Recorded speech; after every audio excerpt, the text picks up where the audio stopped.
तो ये पश्चिम बंगाल में अगले साल विधानसभा चुनाव होने वाले हैं, लेकिन उससे पहले ही सियासी माहौल तैयार किया जा रहा है। टीएमसी से निलंबित विधायक हुमायूं कबीर ने बंगाल के मुर्शिदाबाद में बाबरी मस्जिद बनाने की बात कहकर मामले को ऐसा तूल दिया कि अब इस पर चर्चा पूरे देश में होने लगी है। पश्चिम बंगाल में चुनाव से पहले मंदिर और मस्जिद को लेकर बढ़ते राजनीतिक विवाद के बीच 11 दिसंबर को सॉल्ट लेक के कई इलाकों में पोस्टर लगाए गए, जिनमें महानगर के पूर्वी छोर पर अयोध्या शैली के राम मंदिर परिसर बनाने की योजना की घोषणा की गई।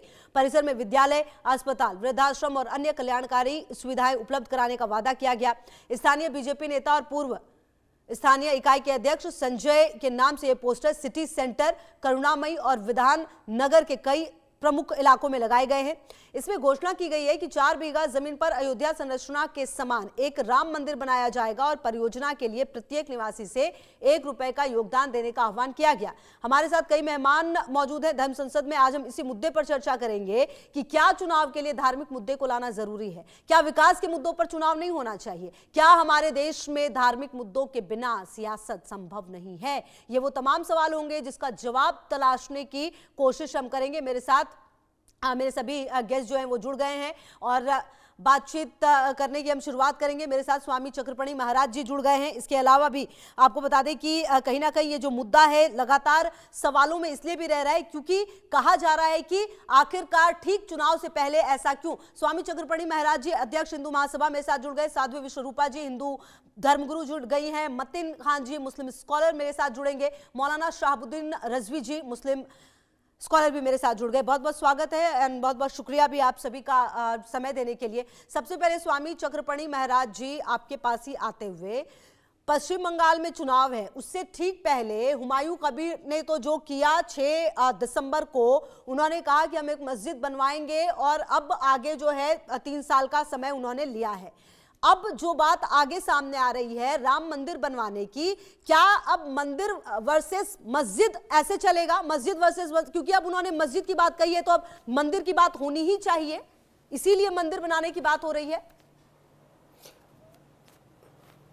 नहीं खुशबू जी, देखिए मस्जिद की, बाबरी मस्जिद की खास तौर से तुलना राम मंदिर से नहीं होनी चाहिए। राम मंदिर तो देश क्या पूरी दुनिया में होनी चाहिए।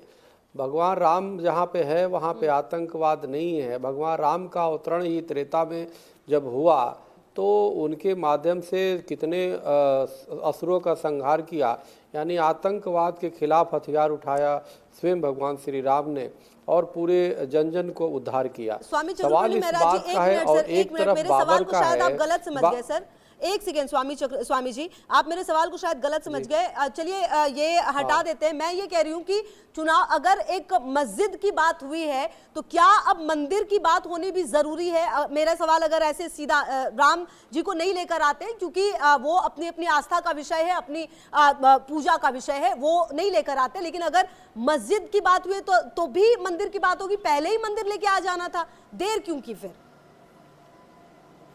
जी। नहीं देखिए, हाँ थोड़ी आपकी आवाज़ इसे कम आ रही है, लेकिन मैं आपको बताना चाहता हूँ खुशबू जी, आप देखिए ये हिंदू मुस्लिम की दृष्टि अगर न भी देखिए तो यह एक विचारधारा की लड़ाई है और ये लड़ाई विदेशी आक्रांता वर्सेज भारतीयता की है। आप जरा सोचिए कि इस देश में क्या या कहीं भी किसी के नाम पे मस्जिद नहीं होता, और वो भी इस भारत में बाबर औरंगजेब इसके नाम पे मस्जिद का क्या मतलब बनता है। वो बाबर औरंगजेब ये सब तो विदेशी आक्रांता थे ना, जो हमारे देश की अस्मिता को तार तार किया, जो देश के हमारे स्वाभिमान को ठेस पहुंचाया, जो यहाँ पे लुटेरे बन के आए थे, वो सोने चांदी हीरे जवाहरात और हमारी सोने की चिड़िया को लूटने आए थे। उन्होंने यहाँ पे लूट मार किया, कत्लेआम किया, यहाँ पे उन्होंने अपनी बर्बरता की पूरे इतिहास में भरा पड़ा है। तो उसके नाम पे दिखाना और उसमें लोग जो उसका समर्थन कर रहे हैं वो निश्चित रूप से मस्जिद बनाने की बात हो तो आपको कोई दिक्कत नहीं है, हाँ या ना में सर अगर आप जवाब दे पाए। मेरी आवाज आई थी, कैसी बातें खुशबू जी कर रही है। भारत में हाँ खुशबू जी, भारत में सबसे पहले केरल के हिंदू राजा ने मस्जिद के लिए जगह दी, और अगर हिंदुस्तान नहीं चाहता, भारत नहीं चाहता तो एक भी मस्जिद रहता क्या।